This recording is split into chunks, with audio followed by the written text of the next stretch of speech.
Dust and gunfire swallowed Karim City, a crumbling capital in the Horn of Africa, where peacekeeping had turned into street war. What began as a daylight raid had spiraled into chaos. 2 Falcon-class helicopters lay smoking in the narrow alleys, their crews alive but surrounded.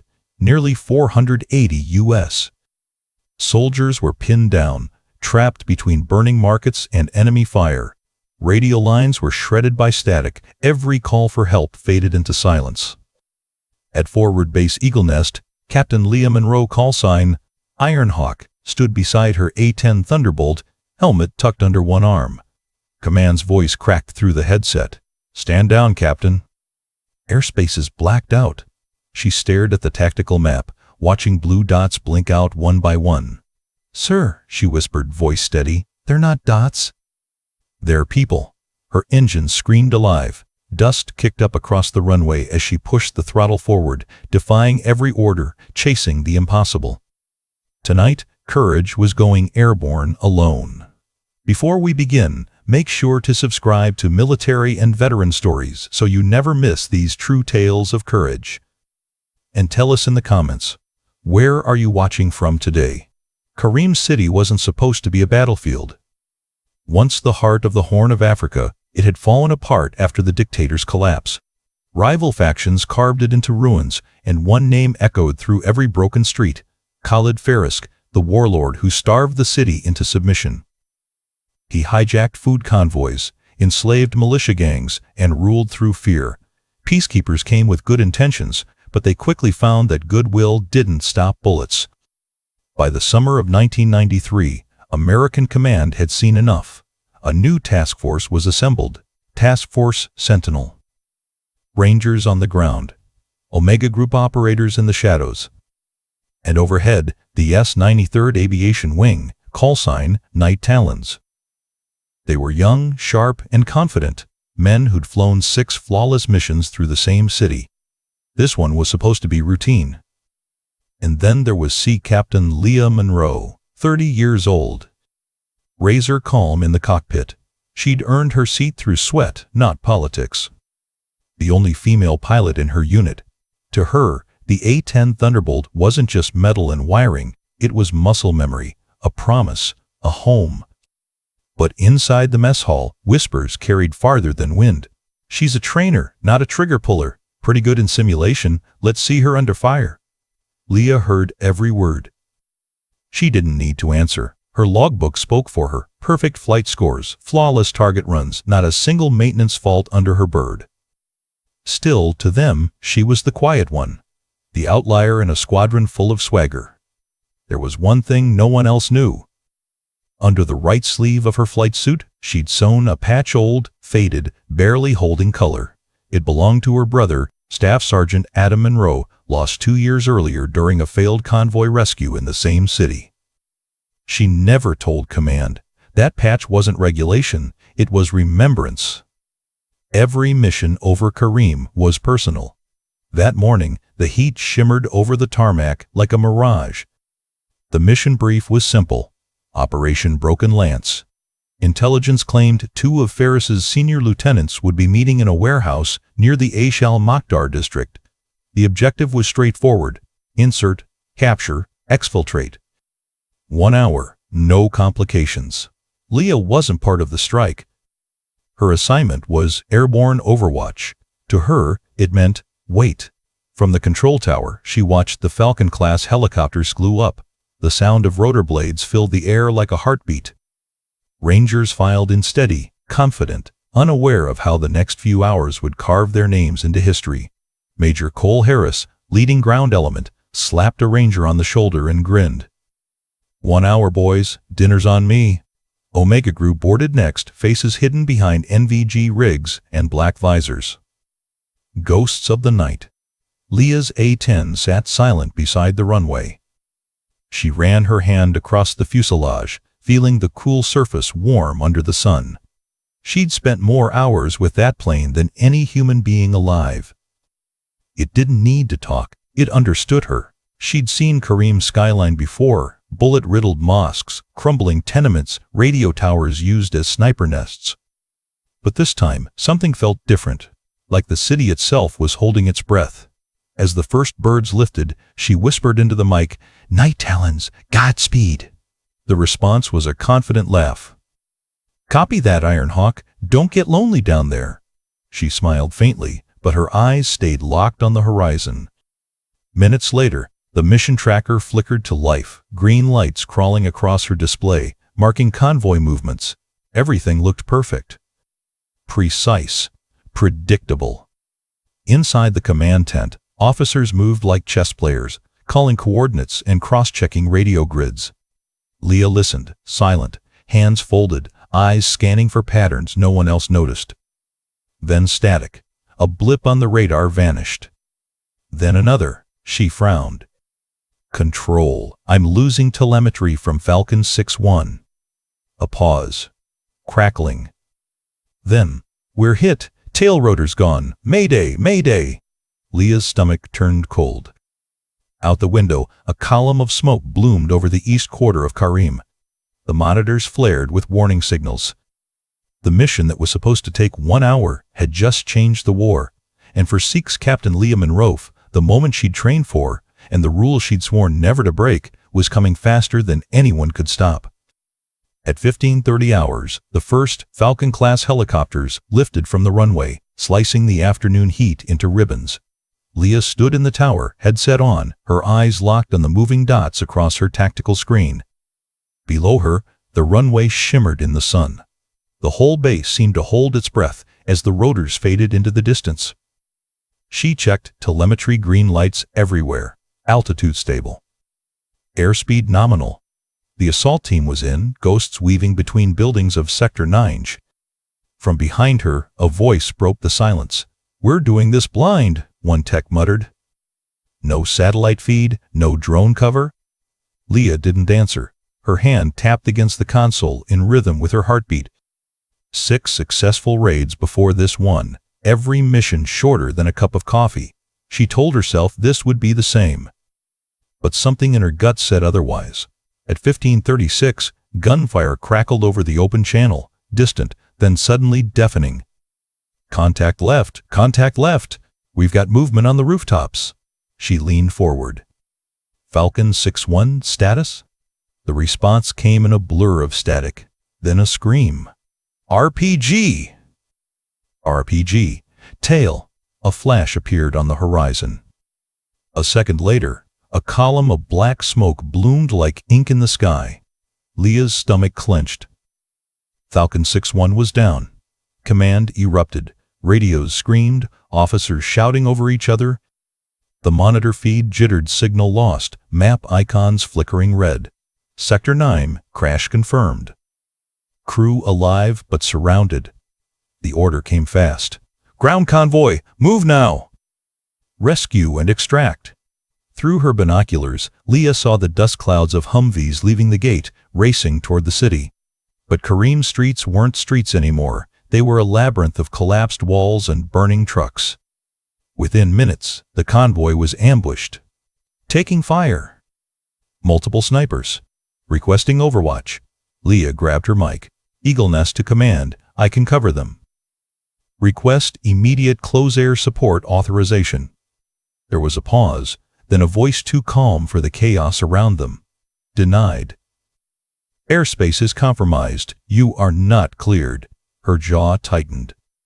"Sir, they're pinned out there." "That's an order, Captain. We can't risk losing aircraft." Static followed. She could hear her own pulse pounding in her ears.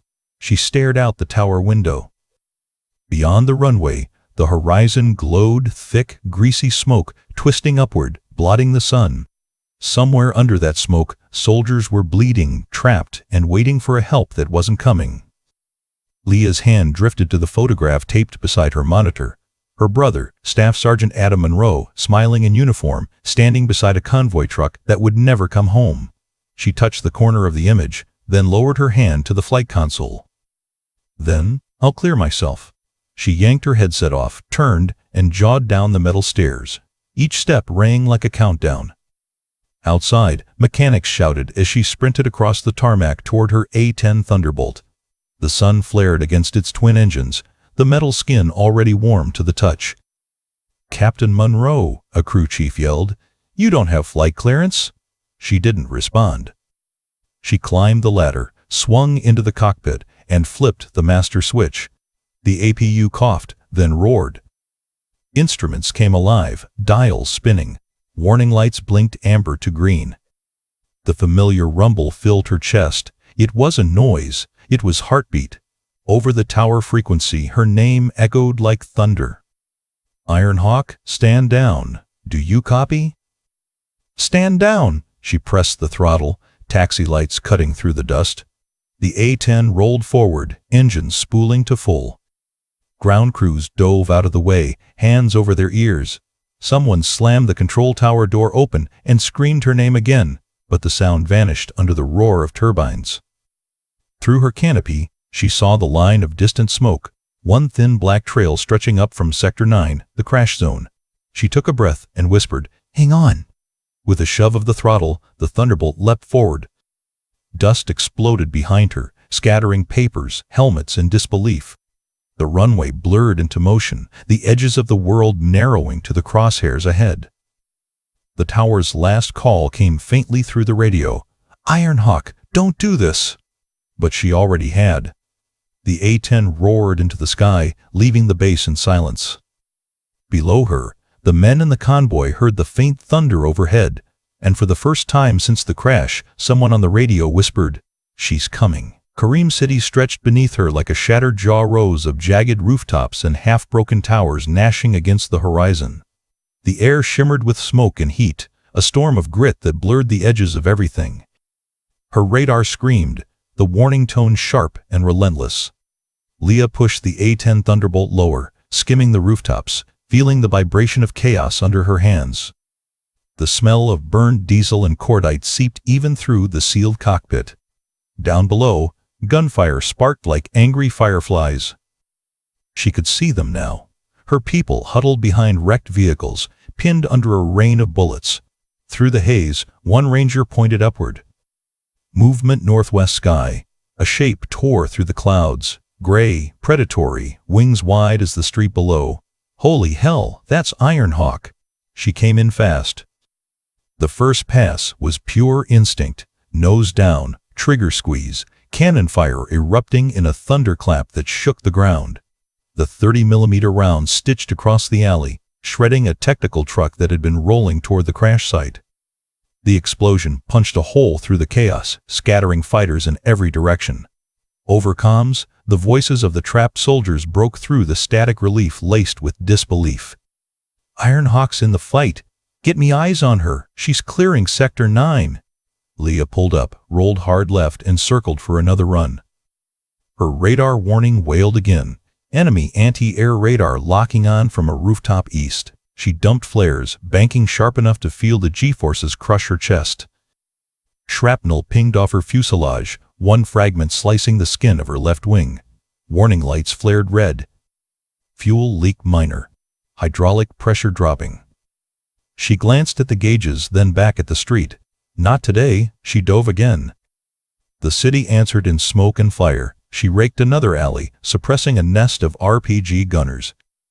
Her rounds tore through sandbags and steel doors alike, leaving only silence behind. Each pass pushed the insurgents farther back. Each burst of cannon fire gave the medics precious seconds to pull the wounded from the open. She could hear their breathless calls over the comms. "We've got 2 more out. Need cover, south side." She gave them cover. Every time.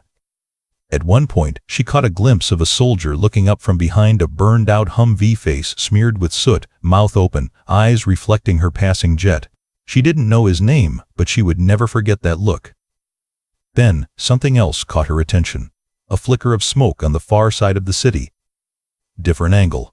Different column. Her stomach sank. Another crash. She zoomed the map feed, eyes narrowing. The heat signature wasn't from Falcon 6-1, it was farther east, across the old industrial quarter. No friendly signals. Control, this is Ironhawk. Confirm secondary crash site east of Sector 9. Static. Nothing. She switched channels. Falcon Command, do you copy? I've got smoke, possible downed aircraft, no transponder. Still nothing. The silence was its own confirmation. Her hand tightened on the throttle. 2 crash sites, she whispered. We're not leaving anyone. Fuel, 60%. Ammo, half. Altitude, low enough to feel the city breathe. Her finger hovered over the mission abort switch. One press, and she could turn back. No one would blame her. She'd already done what command refused to do. She stared at the second column of smoke. The sun caught the streak of it, glowing red against the darkening sky. Then she thought of the blue dots on the screen, how they blinked and vanished earlier. Each one a heartbeat gone quiet. Each one someone's son, brother, or friend. Not again, she muttered. She banked hard toward the east. The radio crackled faintly as she changed frequencies, snatches of terrified voices cutting through. This is Falcon 6-4, down, Sector 11, we're surrounded. She froze. It was real. The second crash, her jaw clenched. Copy, 6-4. Hold your position. I'm inbound. Ma'am, we can't hold much longer, enemy closing in from all sides. Just hold, she said quietly. You're not alone. She dropped altitude again, slicing through the haze toward the new crash zone. Buildings loomed so close she could see curtains flutter in the windows. Tracer fire lit the air, streaking upward like burning vines.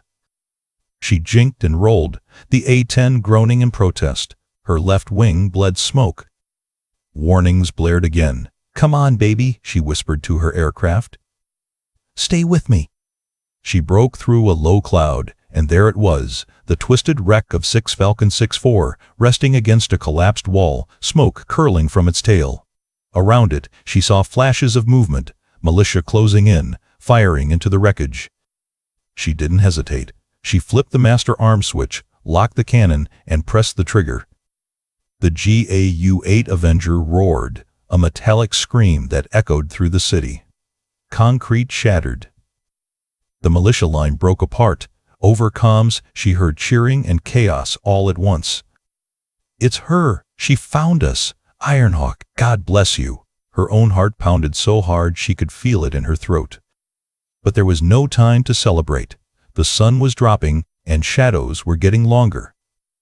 The city wasn't giving up. It was shifting, adapting, hunting back. She checked her gauges again. Fuel, 55%. Ammo, 40%. The numbers didn't matter. She turned her nose west again, lining up for another pass. For the first time since takeoff, her voice cracked slightly as she whispered into the radio, "We're bringing them all home." And somewhere in the chaos below, soldiers, trapped, bleeding, half-believing, heard the distant growl of her engines and began to hope again. Kareem City, stretched beneath her like a shattered jaw, rows of jagged rooftops and half-broken towers gnashing against the horizon. The air shimmered with smoke and heat, a storm of grit that blurred the edges of everything. Her radar screamed, the warning tone sharp and relentless. Leah pushed the A-10 Thunderbolt lower, skimming the rooftops, feeling the vibration of chaos under her hands. The smell of burned diesel and cordite seeped even through the sealed cockpit. Down below, gunfire sparked like angry fireflies. She could see them now, her people huddled behind wrecked vehicles, pinned under a rain of bullets. Through the haze, one ranger pointed upward. Movement, northwest sky. A shape tore through the clouds, gray, predatory, wings wide as the street below. Holy hell, that's Ironhawk. She came in fast. The first pass was pure instinct, nose down, trigger squeeze, cannon fire erupting in a thunderclap that shook the ground. The 30mm round stitched across the alley, shredding a technical truck that had been rolling toward the crash site. The explosion punched a hole through the chaos, scattering fighters in every direction. Over comms, the voices of the trapped soldiers broke through the static relief laced with disbelief. Ironhawk's in the fight. Get me eyes on her. She's clearing Sector 9. Leah pulled up, rolled hard left, and circled for another run. Her radar warning wailed again. Enemy anti-air radar locking on from a rooftop east. She dumped flares, banking sharp enough to feel the G-forces crush her chest. Shrapnel pinged off her fuselage, one fragment slicing the skin of her left wing. Warning lights flared red. Fuel leak minor. Hydraulic pressure dropping. She glanced at the gauges, then back at the street. Not today. She dove again. The city answered in smoke and fire. She raked another alley, suppressing a nest of RPG gunners. Her rounds tore through sandbags and steel doors alike, leaving only silence behind. Each pass pushed the insurgents farther back. Each burst of cannon fire gave the medics precious seconds to pull the wounded from the open. She could hear their breathless calls over the comms. "We've got 2 more out. Need cover south side." She gave them cover. Every time. At one point, she caught a glimpse of a soldier looking up from behind a burned-out Humvee, face smeared with soot, mouth open, eyes reflecting her passing jet. She didn't know his name, but she would never forget that look. Then something else caught her attention. A flicker of smoke on the far side of the city. Different angle. Different column. Her stomach sank. Another crash. She zoomed the map feed, eyes narrowing. The heat signature wasn't from Falcon 6-1. It was farther east, across the old industrial quarter. No friendly signals.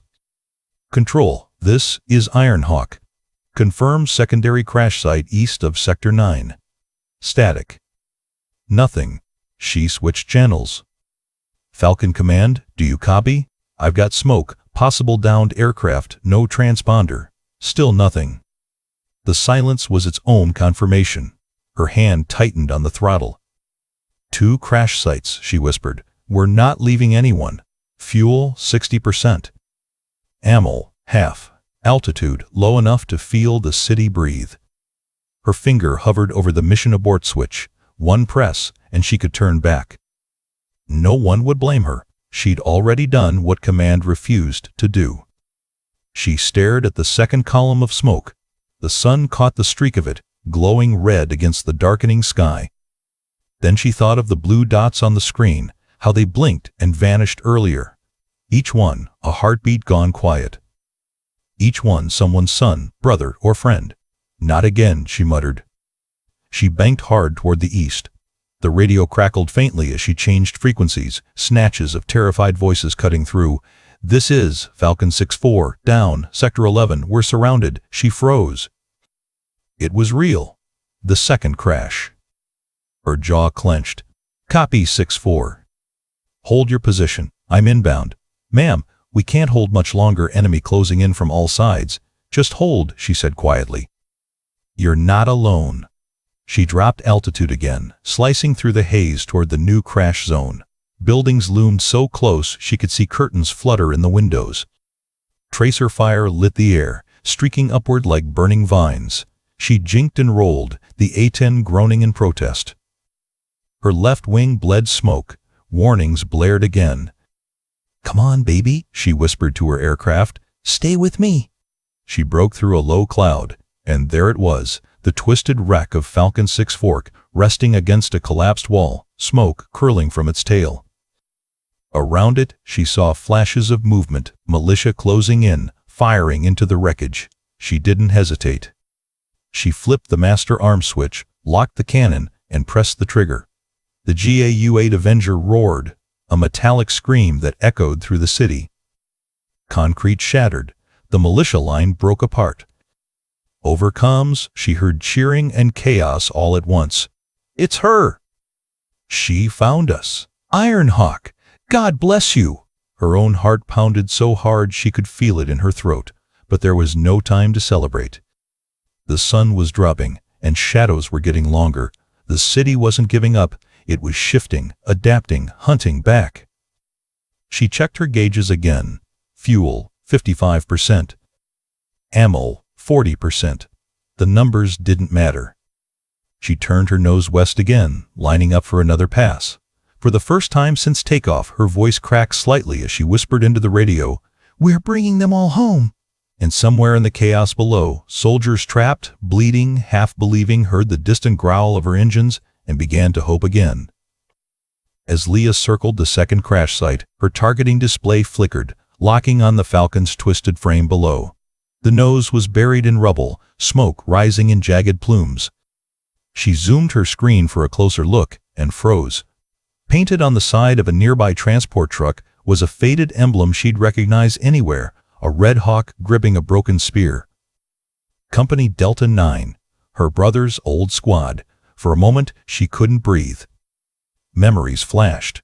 Adam laughing over coffee, Adam tightening his helmet strap, Adam promising he'd be home before Christmas. Delta 9 had been wiped out 2 years ago in this same city. And now the same call sign, the same men who'd served under his banner were trapped where he'd fallen. Rage and clarity fused into one sharp line. She pressed her mic. "Cole, this is Ironhawk. Mark your perimeter with smoke. I've got you." A stunned voice came through the static. "Ironhawk? No way. That's Monroe up there? They grounded her." Sergeant Major Cole Harris's, leader of the ground rescue team, could hardly believe it. He looked up from behind a shattered wall, eyes tracing the low-flying A-10 that howled through the haze. Leah didn't answer. She banked hard, rolled, and dropped the nose. The sound of her engines cut through the city's noise, a deep, rising growl that made even the enemy hesitate. The cannon thundered. Concrete and dust exploded from the rooftops, scattering hostile fighters. She came around again, firing short, precise bursts, cutting off the streets where the militia tried to regroup. Each run pushed the fight farther from the downed crew. Below, Reese Ward the medic was kneeling over a ranger with a leg wound, blood soaking the sand. His radio hissed. "We've got 26 wounded, Ironhawk. 26! Leah's voice came through, calm but electric. "You'll have 30 seconds of sky. Move them." Cole grabbed a smoke canister, yanked the pin, and threw it into the street. Orange plume rising. From her cockpit, Leah locked eyes on the flare, throttle maxed, every warning light blazing red. "Coming in hot," the A-10 dove. The GAU-8 Avenger roared, an unbroken metallic scream. Every shot ripped through walls, trucks, and enemy positions that lined the evacuation route. The ground shook. Dust clouds swallowed the alleyways. Cole shouted, "Go! Go! Move the wounded now." Medics dragged stretchers through the smoke. Rangers fired suppressive bursts as they advanced. For the first time in hours, they had open ground. Leah pulled up just meters above the rooftops, canopy rattling from the heat wave. The battlefield below was almost unrecognizable. Enemy fire thinning, rooftops silent. Only the hum of her engines filled the air. For a heartbeat, everything stopped. No gunfire, no shouting. Just the deep mechanical whine of the warthog circling overhead and her own pulse hammering in her ears. She looked down through the cracked glass. In the chaos below, she spotted Cole, helmet dented, sleeve torn, waving toward her with a bright green panel. He was signaling success. "Ironhawk, you did it," he called over comms. "The corridor's open." Her HUD blinked. Fuel, 45%. Ammo, 30%. Hydraulic pressure, dropping. She exhaled slowly. "Keep moving west. Don't stop until you reach the convoy." Cole's reply came back, steadier now. "You heard her, boys. Let's get out of this graveyard." Below, the survivors began to move through the path she'd just carved, a smoking lane of shattered concrete and broken steel. Leah climbed, scanning the city again. Fires burned in every direction. But for the first time since the mission began, she saw a clear line of escape cutting through the chaos. She tapped her brother's old patch under her sleeve, the fabric rough against her skin. "You'd have liked this one, Adam," she whispered. "Delta 9's coming home." And with that, she banked east again, preparing for another run because the fight in Kareem City wasn't over, and she wasn't leaving until the last man was out. By nightfall, Kareem City looked like a furnace. Streets burned, windows glowed orange, and the air smelled of metal and dust. Smoke rolled in thick waves through the alleys, hiding everything except the flicker of muzzle flashes. Leah's hands trembled slightly on the throttle, part exhaustion, part adrenaline. Her cockpit was hot, warning lights blinking across the console like a heartbeat out of rhythm. Every few minutes, a tracer would streak past her canopy, a reminder that she was flying lower than any sane pilot should. Below, the ground units were out of options. "We're dry on ammo. We can't hold the line. We've got wounded everywhere." Their voices overlapped, scattered across the comms in chaos. Leah adjusted her headset and answered, her voice calm, almost cold. "Copy. This is Ironhawk. You hold your line. I'll hold the sky." She didn't know where that confidence came from. Maybe it was stubbornness. Maybe it was Adam's voice echoing somewhere deep in her memory. "You don't quit when people are counting on you." The fuel gauge flashed. 15%. Command's voice snapped back on the main channel. "Ironhawk, you are critically low. Return to base immediately." "That's an order." She didn't even hesitate. Her thumb flipped the switch that killed the channel. Silence. No more orders. No more permission. Just her aircraft, and the people on the ground who still had a chance. She could see them through the haze now, tiny flashes of movement among the burning wrecks. The convoy had reformed, carrying the wounded toward the west perimeter. But they were exposed, open road, no cover, the perfect kill zone. She dropped altitude again, the A-10's engines howling like thunder. The city below exploded in commotion, fighters diving for cover as the Warthog's shadow passed over them. She squeezed the trigger, unleashing the final belt of 30mm shells. The recoil rattled her bones, and the sound of cannon fire tore through the night. Then, through the static, a voice broke in. "Ironhawk's still overhead." Another soldier joined. "Ironhawk's covering us. Keep moving." Soon, the chant grew, first 2 voices, then 10, then dozens across the convoy frequencies. "Ironhawk's still overhead! Ironhawk's still overhead!" Leah's vision blurred. She blinked hard, clearing the sweat from her eyes. That chant, it wasn't just morale, it was belief. The same men who had laughed at her back at base, the same ones who doubted she belonged in combat, were now counting the rhythm of her flight passes to stay alive. Down below, Sergeant Major Cole Harris grabbed his radio and barked. "To every unit on this channel, Ironhawk's got the sky. Move now." And they did. One after another, the convoys pushed through the corridor she had carved with her cannon fire. Leah swung around for another run. She was out of ammunition, but they didn't know that. To the enemy, that steady growl in the clouds still meant death. The ground shimmered with heat and tracer fire, but every vehicle that made it through felt like a heartbeat she refused to lose. The comms buzzed again, voices breaking between static and disbelief. "Who's flying that hog?" "Monroe, that's Captain Monroe." No way, she wasn't cleared, and that was the moment it hit them all. The one pilot they'd sidelined, the one they'd labeled non-combat, was the reason any of them were still alive. Command at Eagle Nest finally realized it too. The watch officer turned to his superior, headset trembling. "Sir, she never came back." "She's still up there." Outside the tent, the horizon burned red, the echo of distant cannon fire rolling like thunder. Leah steadied her breathing, voice low as she banked into another pass. "You're almost home, boys. Keep going." Her jet shuddered, metal groaning, alarm screaming. But she stayed in the fight, just one more minute, one more turn, one more chance to make sure they all made it out. In that night sky over Kareem, the rules no longer mattered. Orders no longer mattered. Only one truth remained. The same pilot they doubted was the one keeping 4080 soldiers alive. CL IMAX, 850 words. The horizon flared again, not with sunset, but with fire. Dozens of enemy technicals poured out from the north side of Kareem City, engines roaring, mounted guns spitting red streaks through the dark. They were coming straight for the escape route, the only corridor left open for the wounded. Leah's radar blinked in warning. Her screens were a graveyard of errors, fuel near zero, hydraulics failing, and ammo, one single round left in the cannon.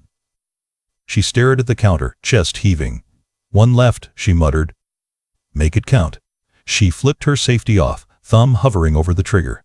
Down below, the enemy trucks spread out, headlights cutting through the smoke. To them, it looked like the Americans were out of the fight. They thought the sky was finally theirs. They were wrong. Leah pitched her A-10 nose down, the aircraft groaning as it dropped altitude. Her visor cracked, the cockpit trembling as wind ripped through the seams. Every warning light screamed red. "Come on, baby. One more." She lined up the crosshairs. The lead technical, a flatbed truck with a heavy machine gun, swerved to take position. She waited until the reticle turned amber. Then she pressed the trigger. The cannon barked once, just once, and the shell hit like lightning. The lead truck disintegrated, its fuel tank igniting a wall of fire. The blast jumped from vehicle to vehicle, a chain reaction of explosions lighting the entire boulevard. The shockwave slammed into her A-10, shattering what was left of her canopy glass. The world spun into white noise and smoke.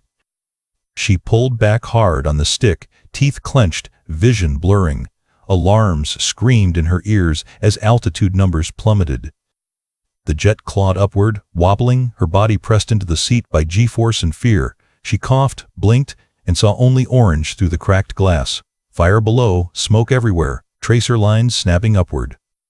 Her ears rang, her breath came in short bursts. But through the haze, she saw movement below, columns of vehicles breaking through the smoke, headlights cutting the darkness. The convoy was moving. "They're clear," she whispered.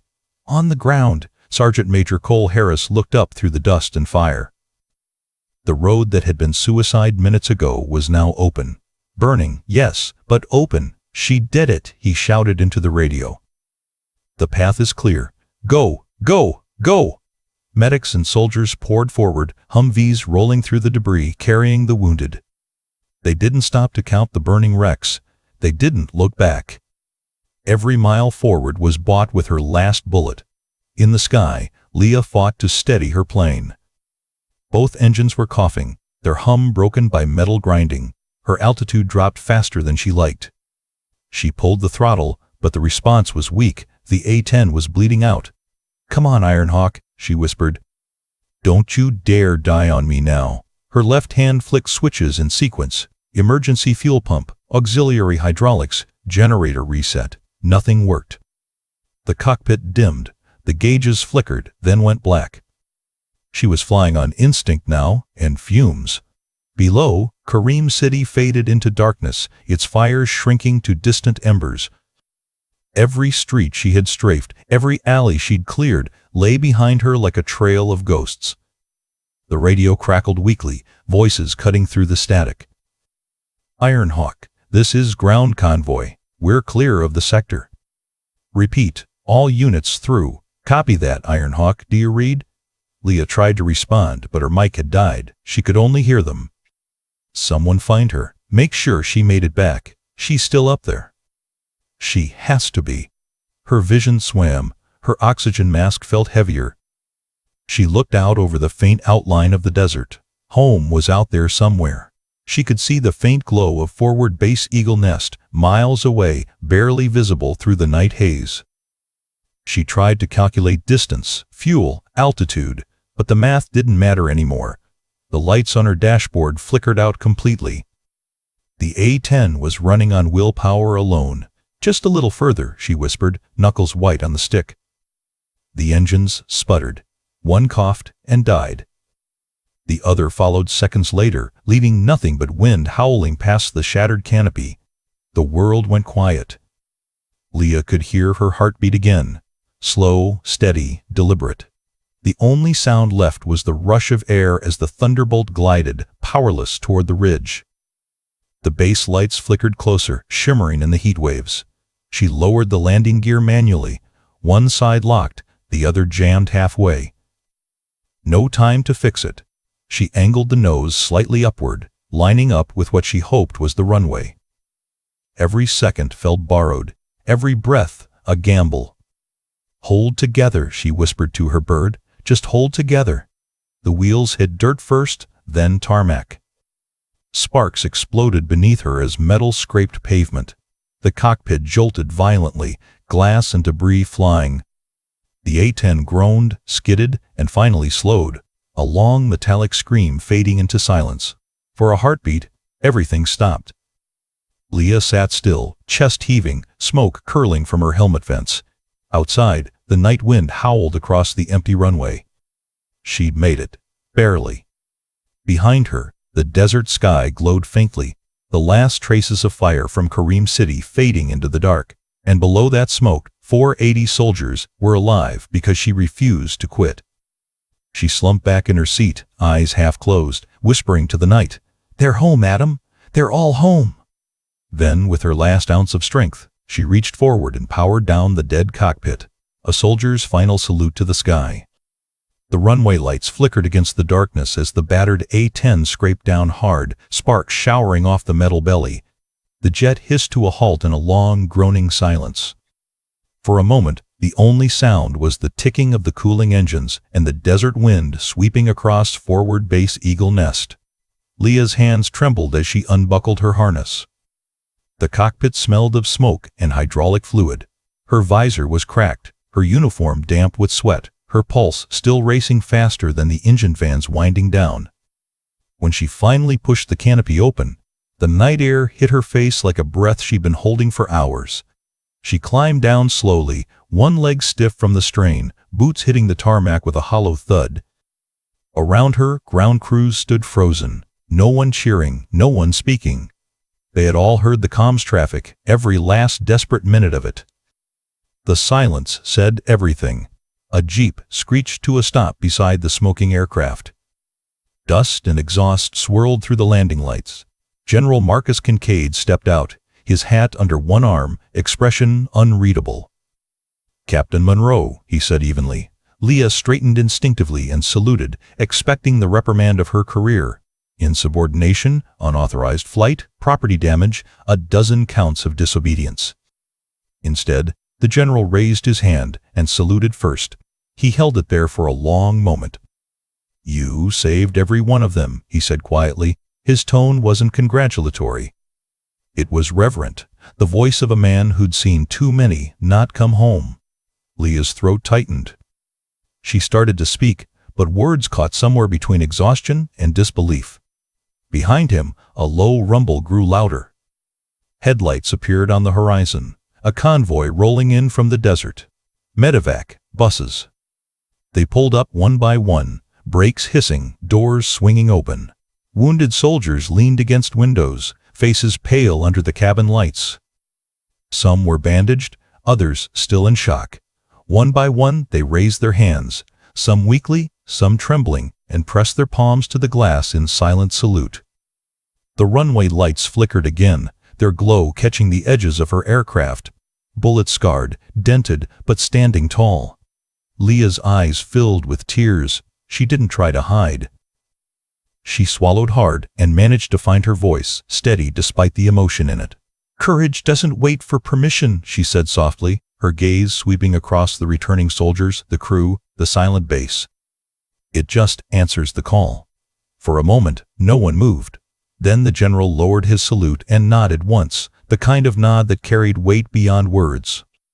Somewhere far behind them, the wounded began to cheer.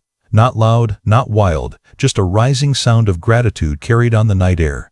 And for the first time since dawn, Kareem City was quiet. 480 souls came home that night because one pilot refused to stand down. She didn't fly for glory or for orders. She flew because courage, real courage, doesn't ask for permission. It answers the call when no one else will. Her name was Captain Leah Monroe Corcourt, call sign Iron Hawk. And every soldier who made it out of Kareem City carries her story in their heartbeat. If you'd have followed Iron Hawk into that sky, drop a salute in the comments below.